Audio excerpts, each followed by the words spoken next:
maatii abbaa ebiluu ta'aa guddadha kan jedhamu jira qe'ee keenyatti. Miseensa yuunivarsiitii kana dhaaban keessa nama jiru. Gaafa hundeeffamu Bulee Horaa yuunivarsiitii hundeessinu baay'ee akka malee namatti ulfaata. Dirree irraa kaatee hoggansa aanaa irratti Akademikali deeggaramuu qaba jedhanii propozaala keessatti hammachiisan.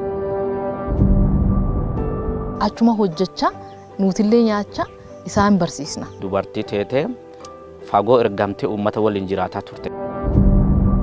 Addunyaan akkamiin guddattee Guyyaa kanatti raawwatamuu qaba yoo jedhamee guyyaa sanatti akka raawwatamu. baay'ee itti gammadee immoo gaafa PhD defend godhee bahe. Aanarra miilaan deddeebi'atee hojjechaa turte. yeroo isaanis qixaan fayyadamuu irratti isirraa barachuu hin danda'u jechuudha. Generationiin kun immoo wal qabannee hojjechuu biyya keenyaaf dhaabbachuu. Dr. Mattasabiyaa Aduulaa jedhama. Kan itti dhaladhe immoo naannoo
natti himanii.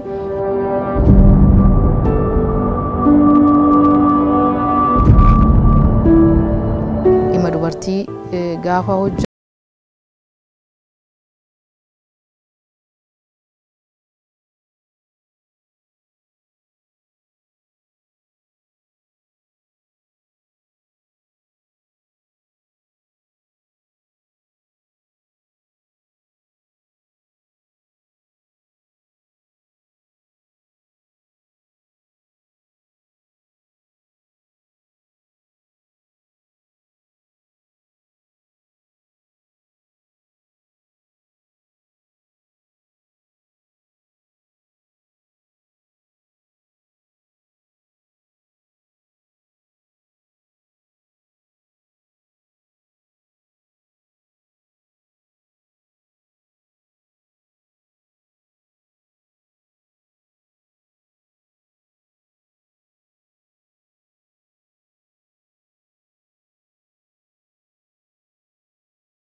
sanuu kenne.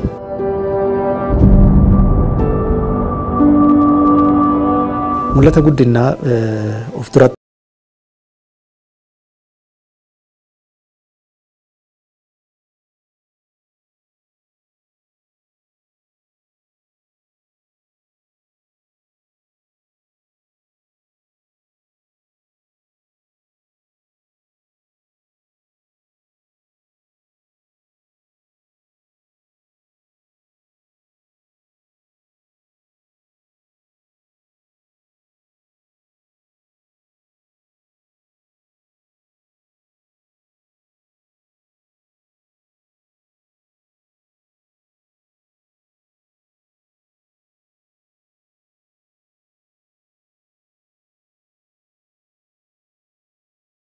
kan naannoo kana keessa jiranu yeroo barbaadamu isin hoggantuu kolleejjii teebitii durumaa waan ta'eef yoo as dhutte jedhanii asumaatti murteessanii isii amanas jechuudha. Ani hundeeffama TVT kolleejii Kagwaangwaa haala itti hundeesse namoota achi keessatti kan na beekan hin jiran akka Oromiyaatti illee akka godinaatti illee godina yeroo san godina Yaabelloo ture godinni keenya achitti eeruu kenname. Intalti akkas achi hundeessiteerti experience qabdi yuunivarsiitii loosoo fiddanii isiin hin dandeetti jedhaniiti. Yeroon hundeeffamee namoonni jalqabaa asitti dhufanii hojii jalqabaa namoota taasisan keessaa isheen tokkodha. Namoota jalqaba yeroo yuunivarsiitiin jalqabee hojii jalqaban keessaa nama jalqabaa turte isheenis. Bittaa fi bulchiinsa qabeenyaarra hooggananeerani dhimmoota dubartootaarra hooggananeerani waajjira kana galii keessaa maddisiisuu yuunivarsiituma kana keessatti hojjetaneerani. San qofaa miti sadarkaa itti aanaa pireezidaantii bulchiinsaa fi dhimma barattootaa kanarra hojjetaa turaneeran. Dhimmi dubartootaa gender affairs office amma Bulee Horaa University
hin qaba. Irra caala strategic management, leadership, market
jechaadha.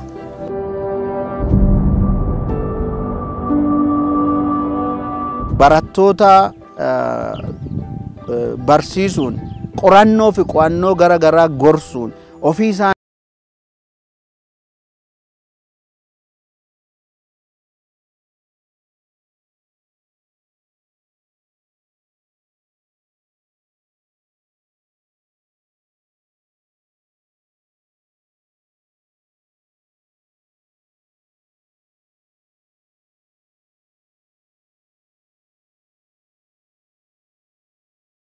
gama kaaniin hooggansa kenna. Gama kaaniin immoo yeroo isii sana